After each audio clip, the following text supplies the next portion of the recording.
ప్రార్థనా గీతంతో ప్రారంభించుకుందాం.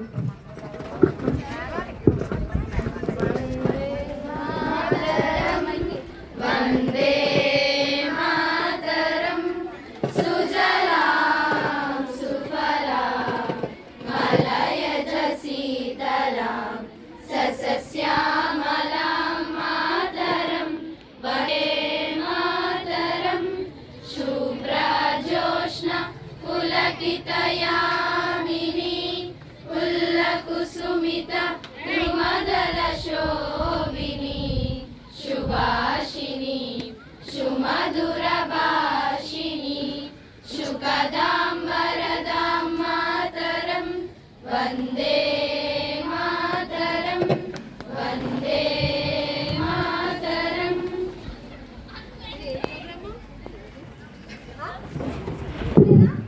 మనమందరం ప్రజాసేవకులం. ప్రయాతనంతో నిర్వహించుకుంటున్న ఈ సభా సమయం చాలా విలువైనది. అందువల్ల సమావేశాలను అర్థవంతంగా నిర్వహించుకోవాల్సిన అవసరం ఎంతైనా ఉంది. ప్రజా సమస్యలపై నిర్ణయాలు తీసుకోవడంలోనూ చర్చించడంలోనూ విలువైన సభా సమయాన్ని వృధా చేయకుండా అందరూ సహకరిస్తారని కోరుకుంటున్నాను. సభ్యులందరికీ మాట్లాడటానికి సమయం ఇవ్వబడుతుంది. కావున సభా గౌరవాన్ని కాపాడుతూ సంస్కారవంతమైన భాషను ఉపయోగిస్తూ ఉపయోగకరమైన అంశాలను చర్చకు తీసుకువస్తారని ఆకాంక్షిస్తున్నాను. మొదటగా ముఖ్యమంత్రి గారిని మాట్లాడవలసిందిగా కోరుకుంటున్నాను. మా ప్రభుత్వం అధికారంలోకి వచ్చిన దగ్గర నుండి ప్రజా సంక్షేమమే ధ్యేయంగా పెట్టుకొని నిరంతరం ప్రజల అభివృద్ధి కొరకే తపన పడుతున్నాం. దీనికోసం సూపర్ 6 పథకాలను కూడా అమలు చేస్తున్నాం అధ్యక్ష.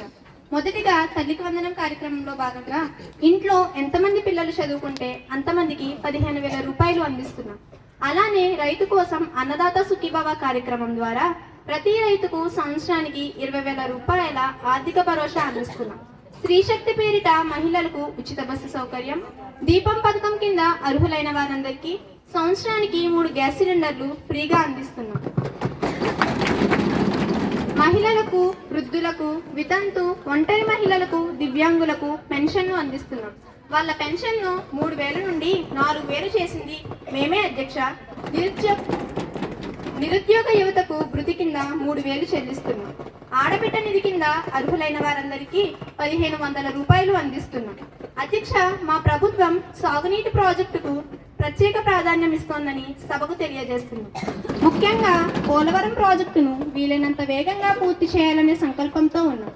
గత ప్రభుత్వం ఈ ప్రాజెక్టు పురోగతి విషయంలో శ్రద్ధ తీసుకోలేదు అధ్యక్ష. అదిగో పూర్తి చేస్తాం, ఇదిగో పూర్తి చేస్తామంటూ కాలం గడిపారే తప్ప ఖర్చు చేసిన నిధులకు ఎప్పటికప్పుడు బిల్లులు సమర్పించి తదుపరి నిధులు సాధించేందుకు మునుకోలేదు అధ్యక్ష. గత ప్రభుత్వం శ్రద్ధ వహించినట్లయితే అప్పుడే పూర్తయ్యేది అధ్యక్ష. మా ప్రభుత్వం అధికారంలో ఉన్నప్పుడు 72% పనులు పూర్తి చేస్తే వీళ్ళు అధికారంలోకి వచ్చాక కేవలం 4% మాత్రమే పూర్తి చేశారు అధ్యక్ష. అంటే సంవత్సరానికి 1% కూడా పూర్తి చేయలేరా?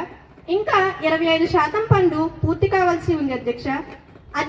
కేంద్రం సహకారంతో ఈ ప్రాజెక్టు మీద 60,000 కోట్ల రూపాయలు ఖర్చు చేసి ఈ ప్రాజెక్టును 100% పూర్తి చేసి ప్రజలకు అంకితం చేస్తాం.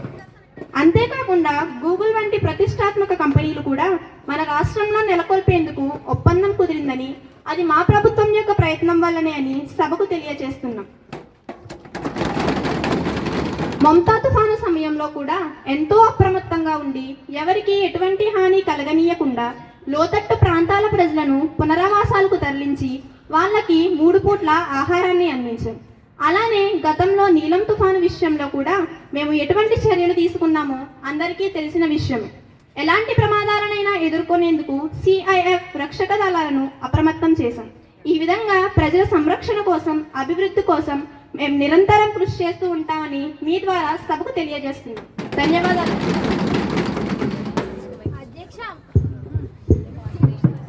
అధ్యక్ష, మేమేం చేసామో అడగట్లేదు అధ్యక్ష, వాళ్ళేం చేశారో చెప్పమండి అధ్యక్ష. ఎప్పుడు మా పథకాలనే కాపీ కొట్టడం కాదు అధ్యక్ష, వాళ్ళు చెప్పిందంత డొల్ల అధ్యక్ష. అధ్యక్ష, కాపీ అని అంటున్నారు కదా అధ్యక్ష. పోలవరం ప్రాజెక్ట్ ని వాళ్ళు స్త్రీ శక్తి పథకాలను, ఉచిత బస్ పథకాలను, ఉచిత గ్యాస్ సిలిండర్ పథకాలను వాళ్ళు ఇచ్చారు అధ్యక్ష. అవన్నీ మా పథకాలు అధ్యక్ష, అవన్నీ మేమే చేశాం అధ్యక్ష. వాళ్ళు ఏం చేశారు అధ్యక్ష? నిమ్మకు నీరెట్టినట్టు కూర్చున్నారే తప్ప ఏం చేశారు అధ్యక్ష వాళ్ళు అసలు? చెప్పారులే, కూర్చోండి కూర్చోండి కూర్చోండి. అసలు అసలు మీకు సభలో మాట్లాడే హక్కు లేదు. సైలెంట్ గా మేము చెప్పేది వినండి. ప్రభుత్వం కోసం చెప్తున్నప్పుడు వినండి. అధ్యక్ష మాకు మాట్లాడే ఛాన్స్ లేదన్నారేంటి అధ్యక్ష? చాలు చాలులే, కూర్చోండి. ముందు మీరు కూర్చోండి. సమయం పాటించండి. తదుపరి ముఖ్యమంత్రి గారి ప్రసంగంపై ప్రతిపక్ష నాయకుల స్పందన అందించవలసిందిగా కోరుకుంటున్నాను. ధన్యవాదాలు అధ్యక్ష. గౌరవ ముఖ్యమంత్రి గారు చెప్పినవని అసత్యాలే అధ్యక్ష. అసలు మేము మా ప్రభుత్వంలో చెప్పినట్లుగా సంక్షేమ పథకాలు ఎవరు చేయలేరని తెలియజేస్తున్నాం అధ్యక్ష. అసలు మేము పెట్టిన పథకాల పేర్లు మార్చి పెట్టారే కానీ వారు సొంతంగా పెట్టినది ఏముంది అధ్యక్ష? మేము అధికారంలో ఉన్నప్పుడు ఎన్నో సంక్షేమ కార్యక్రమాలు అమలు చేశాం అధ్యక్ష. ప్రతి ఇంట్లో ఏదో ఒక పథకాన్ని అందజేశాం అధ్యక్ష. అలాగే పెన్షన్లు కూడా వాళ్ళ ఇంటి వద్దకే వెళ్ళి అందించాం. అలాగే లబ్ధిదారుల ఇంటికి వెళ్ళి రేషన్ ఇచ్చే పద్ధతిని కూడా ప్రవేశపెట్టాం అధ్యక్ష. అలాగే అంతేకాదు పాఠశాలన్నింటిలో ఇంగ్లీష్ మీడియం బోధనలు తప్పనిసరిగా చేపిద్దామని అనుకున్నప్పుడు ఈ ప్రభుత్వమే మీరు చేయలేరు అని మమ్మల్ని వెనకబడినప్పుడే మేము मैं अपने व्हाट्सएप ग्रुप में 1 से 3 लोग ఈ ప్రభుత్వమే తెలుగు భాష చచ్చిపోతుందంటూ గగ్గోలు పెట్టారు అధ్యక్ష. అయినా సరే మేము చిత్తశుద్ధితో మేము చేయగలిగినంత చేసాం. అయినా వీళ్ళు తప్పులు చేయడంతోనే మా సమయం అంతా వృధా అయింది అధ్యక్ష. అయినా వాళ్ళు నిధులు ఖాళీ చేసి వెళ్ళిపోయినప్పుడు కూడా మాకు బాగా వెనకయింది అధ్యక్ష. అంతేకాదు మేము ఏం చేయగలమో మేము అదంతా చేసాం అధ్యక్ష. వాళ్ళు ఏదో అంటున్నారు కదా, వాళ్ళంతా తప్పు అధ్యక్ష. ధన్యవాదాలు అధ్యక్ష.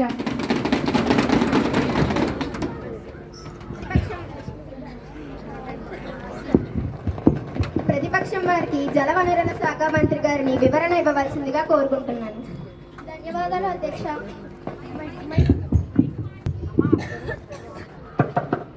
ధన్యవాదాలు అధ్యక్ష. గౌరవ ముఖ్యమంత్రి తమ ప్రసంగంలో మా ప్రభుత్వం యొక్క సంకల్పాన్ని, లక్ష్యాలను చాలా చక్కగా వివరించారు అధ్యక్ష. అలాగే పోలవరం ప్రాజెక్టును పూర్తి చేసిన ఘనత మా ప్రభుత్వానికే దక్కేలా కృషి చేస్తున్నాం అధ్యక్ష.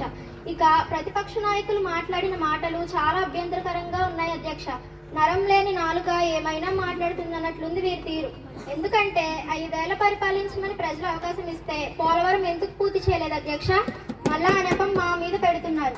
ఆ ప్రాజెక్టు పూర్తి చేయకుండా మేమేమైనా అడ్డుకున్నామా? నిధుల కొరత వచ్చిందంటున్న ప్రతిపక్ష నేత తమ హయాంలో చేసిన లక్షల కోట్ల రూపాయల అప్పును ఖర్చు పెట్టకుండా డబ్బంతా ఏం చేసినట్లు?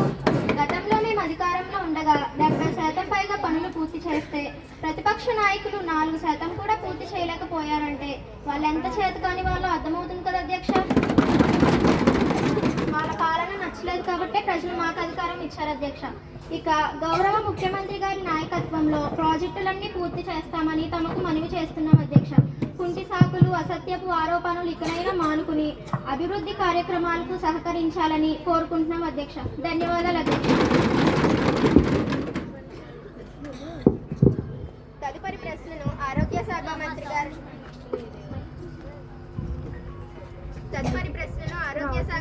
గారిని అడగవలసిందిగా ప్రతిపక్షం వారిని కోరుకుంటున్నాను. ధన్యవాదాలు అధ్యక్ష. ఒక రాష్ట్రం యొక్క అభివృద్ధి ఆ రాష్ట్ర ప్రజల ఆరోగ్యం మీద ఆధారపడి ఉంటుంది. అప్పుడే కదా అధ్యక్ష రాష్ట్ర అభివృద్ధి సాధ్యపడుతుంది. మరి అధికార పక్షం వారు ప్రజల ఆరోగ్యంపై చూపే శ్రద్ధ అంతంత మాత్రంగానే ఉంది అధ్యక్ష. ప్రజలకు ఏ రకమైన ఆరోగ్య సౌకర్యాలు కల్పిస్తున్నారు? ఆరోగ్యం కోసం వారు ఏ పథకాలు చేపట్టారు? వీరు ప్రవేశపెట్టిన పథకాలు ప్రజల దాకా వెళ్తున్నాయా? నిజంగా వాటిని అమలు చేస్తున్నారా? అమలు జరిగిన పక్షంలో ప్రజలు ఎవరిని ఆశ్రయించాలి? తెలియజేయమండి అధ్యక్ష. ప్రభుత్వ ఆసుపత్రుల్లో ఉన్న అరాకొరా సౌకర్యాలు ఇబ్బందులు పడుతున్నారు అధ్యక్ష. ఇతర రంగంలో కొంత జాప్యం ఉన్న సహిస్తామేమో కానీ ఇది ప్రజల ప్రాణాలకు సంబంధించిన సున్నితమైన రంగం. ఇక్కడ అలసత్వం జరిగితే సహించేది లేదు. ప్రజల ప్రాణాలు ఏం చేస్తున్నారో చెప్పమనండి అధ్యక్ష.